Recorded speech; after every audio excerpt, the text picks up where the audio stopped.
12 से ही 24/25 square root by prime factorisation. पहले इस 25 को 12 के साथ मल्टीप्लाई करना है और उसमें 24 ऐड करना है। तो 12 को 25 के साथ मल्टीप्लाई करना है। 2 5 द 10, 2 to the 4 और एक 5, 1 5 द 5, 1 2 द 2, मतलब ये 0 5 और 5 10 और ये 300 हो जाएगा ना। और इसमें 24 300 में 24 प्लस करने हैं तो ये 324 हो जाएगा। और ये वाला as it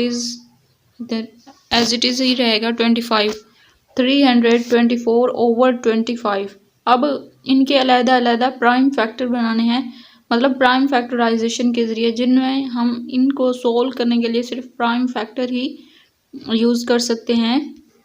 324, 2 1 the 2, 2 6 the 12, 2 2 the 4,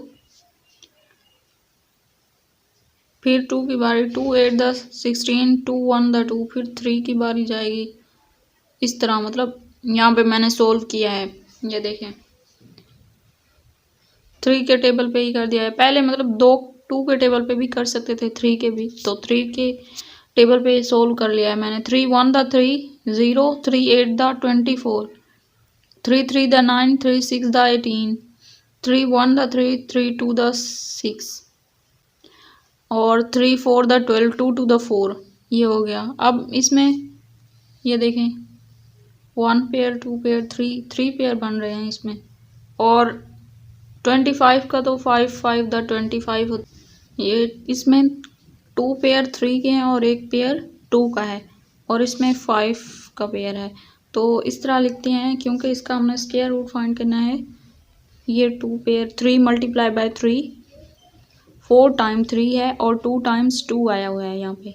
ये देखें। फिर अंडर रूट, इसका अंडर रूट हम अलग-अलग मतलब ऊपर वाले जिस तरह मैंने यहाँ पे लिखा है और बट्टे के मतलब नीचे भी और ऊपर भी अलग-अलग इनका हम अंडर रूट लिख सकते हैं। इस तरह मैंने लिखा है। अगर एक साथ लिखें तो भी कोई इश्यू नहीं है। 3 का स्क्वायर मल्टीप्लाई बाय 3 का स्क्वायर मल्टीप्लाई बाय 2 का स्क्वायर ओवर 5 का स्क्वायर। तो इस स्क्वायर के साथ इसका अंडर रूट कैंसिल हो जाएगा क्योंकि स्क्वायर के साथ अंडर रूट कैंसिल हो जाता है। क्योंकि अंडर रूट का मतलब पता है क्या है, जिस तरह 2 का अंडर रूट भी है और स्क्वायर भी है, तो इस 2 का स्क्वायर के साथ मतलब अंडर रूट का मतलब होता है 1/2। तो ये वाला 2 इस 2 के साथ कैंसिल हो जाता है। इसीलिए ये जो स्क्वायर है ना, ये अंडर रूट के साथ कैंसिल हो जाता है। अब 3 multiply by 3 multiply by 2 over 5, 3 3 the 9, 9 2 the 18 over 5। अब जिस तरह क्वेश्चन बताया हुआ था ना उन्होंने इस फॉर्म में, तो आंसर भी हमने इसी फॉर्म में लेके आना है। क्योंकि ऊपर वाला बड़ा है तो उसे डिवाइड कर लेते होते हैं ना। 18 पे 5 को 5 3 द 15, ये 3 यहाँ पे बच गया। अब 3 सही 3 ओवर 5 ये इसका आंसर है। तो क्वेश्चन सोल्व हो गया।